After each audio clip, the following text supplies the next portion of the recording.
It was you. Draco's mind seemed to disconnect from his body at that moment. Her words bounced around, pinging off his skull and making it hard to draw in breaths. He desperately wanted to believe her, so much so he could feel his hands trembling, aching to reach out and touch her. Finally. But he couldn't.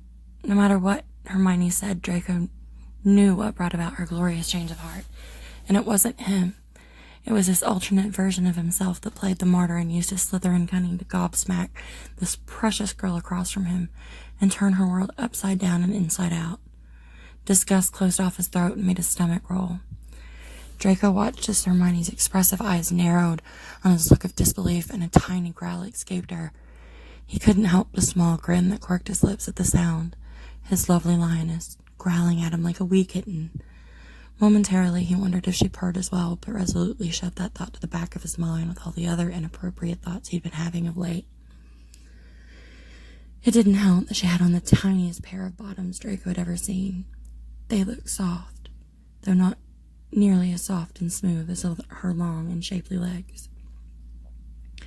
Hermione was so tiny, utterly petite, and yet her legs seemed to go on for days. He could almost imagine them wrapped around him. This time, Draco cleared his throat uncomfortably and forcefully shook his head to clear away the images his brain was conjuring. "It's the truth, Draco," Hermione stressed.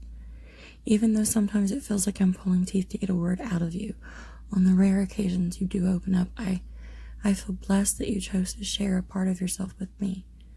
I've known you for 7 years, Draco, and yet I feel like I've only recently been allowed to see you for who you are instead of the mask you constantly wear. And I like what I see." Huffing out a breath, Hermione pushed herself up from the couch and began to pace in front of the fireplace. Draco's eyes followed her every movement while he tried to slow his racing pulse with deep breaths. She was adorable when aggravated, he decided. "You're so aggravating. You're so confident and self-assured one moment and then blushing the next, which is so charming. Ugh, it pains me to admit it." Draco watched her and his smile widened. Her hair was expanding with each word. Her hands were gesticulating wildly as she paced. "You're protective of those you care about, undeniably loyal. The way you talk about your mother, the love you have for her, it's easy to see why she was willing to put it all on the line for your safety." Suddenly, Hermione came to a stop facing her, her deep, dark eyes beseeching. "You're a good man, Draco. You just haven't had many opportunities to show it. But I know you are. I've seen it. Please believe me." His heart lurched inside his chest. How long had Draco dreamed of something like this happening? Years of longing and suffering in silence. Could it have been avoided if he'd only been brave enough to show her who he was? Had she been paying such close attention to him lately? He tried to think back to their time working in the library. Mostly Draco used the time to watch her, learn her, adore her surreptitiously. But, come to think of it, Hermione had been watching him just as carefully. The petite witch was eager to listen to anything he wished to share, and so sweetly encouraging when he had trouble being so exposed. Hermione rarely pushed, and when she did, she always did so gently, with care and concern for him.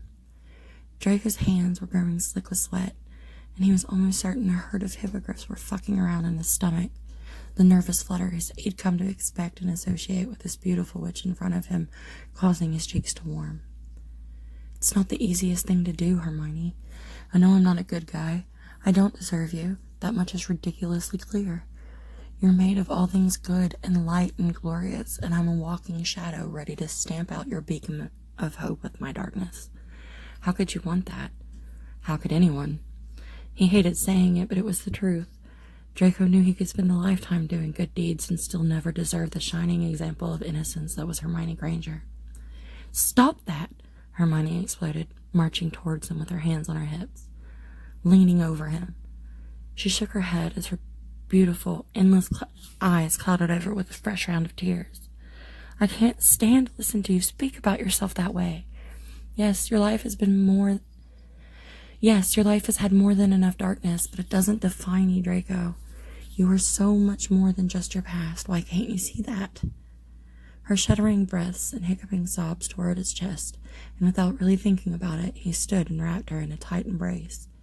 Rocking her gently from side to side, Draco made soothing noises to try and calm her while running a gentle hand through her curls.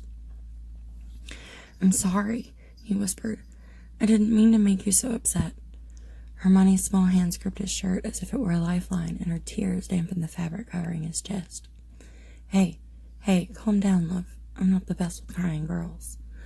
A small, broken laugh escaped Hermione, and Draco couldn't help but let out a relieved breath. Pulling back slightly, he stared down at her with no small sense of wonder before clutching her to him once again. "You mean that, don't you?" he murmured into her fragrant curls. "Of course I do.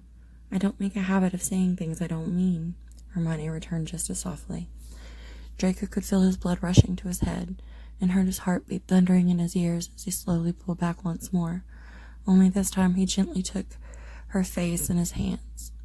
His eyes swept over her features, wanting to remember this moment for the rest of his life, no matter how it turned out. Gathering what courage he did have, and listening for once to what his heart was crying out for, Draco swooped in, slanting his lips over hers, and kissed her as if he'd never again have the chance. For the briefest moment, Hermione stood frozen, with his lips coaxing, begging, imploring hers to join in this dance of lips and teeth and tongue.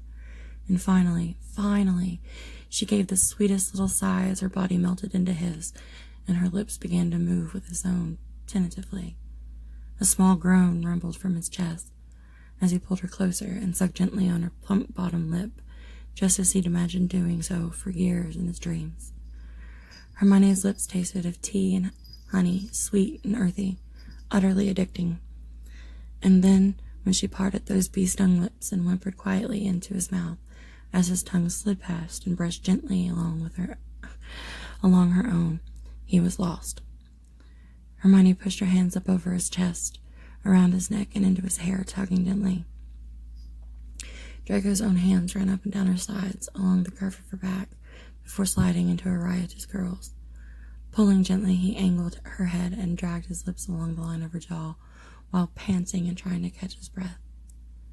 "Wow," he heard Hermione's breathy declaration, and chuckled gently into the fragrant skin along her pulse point. "You have no idea how long I've wanted to do that," Draco's velvet voice whispered into her ear.